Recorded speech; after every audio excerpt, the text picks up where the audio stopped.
السلام علیکم ورحمت الله وبرکاته ملګرو د دلربا هم یو غلطه ویډیو لیک شوې ده او په هغه ویډیو کې هغه داسې غلط حرکات هم کړی دي.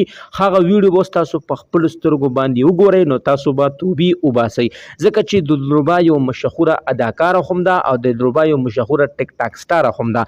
ملګرو کو تاسو هغه ویډیو کتل غواړئ نو مهرباني وکړئ کو تاسو سره په دې وخت کې ماشومان ناستې وي نه د ځان نه ماشومان پاسوي، ځکه چې دا ویډیو د ماشومانو د کتو نه ده.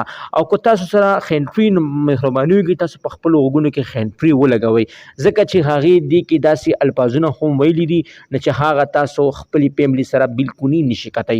ملګرو که تاسو هغه ویډیو خامخا کتل غواړئ نو مهرباني وکړئ بیا در سره زموږ د چینل مخه سبسکرایب کړئ او خوا کې ورسره د ټلې بټن ووهئ چې تاسو ته زموږ خبر ډېر زر در رسي. ملګرو اوس چې څنګه ما سوشل میډیا آن کړه، څنګه چې ما فیسبوک کولو کړو نو زما مخې ته د نجیب فیض یو غلطه ویډیو راغلی چې په ګاډي کې یو هلک سره غلط حرکات هم کړي دي او باقاعده یې هغه هلک ویډیو هم کړې ده او هغه ویډیو بیا سوشل میډیا ته هم ختلې ده.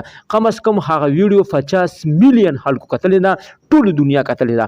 ملګرو د کله چې بیا نجیب فیض دغه ویډیو مخې له ورغلی ده نو نجیب فیض بیا تازه انټرویو هم مخې ته راغلی ده. نجیب فیض دا ویلي چې دا کومه ویډیو ډیره زیاته وایرل شوې ده دا زه نیم دا بل څوک ده، خو داسې کسان هم شته چې هغه زما مخالفین دي، هغو زما په تصویر باندې ایډیټینګ کړی دی او ما پسې یې دغه رنګې ویډیو کړې ده. زه په خپله د دې خبرې تصدیق کوم چې ما عمر کې چې کې غلطه ویډیو نه ده کړې. ملګرو هېچا له هم نه دي پکار چې د چا په زندګۍ کې ګوتې ووهي، کو دا کار دلربا کړي د هغې خپل قبر دی او د نور خلکو خپل قبر دی. هېچا له هم نه دي پکار چې دلربا خلاف ویډیو جوړه کړي.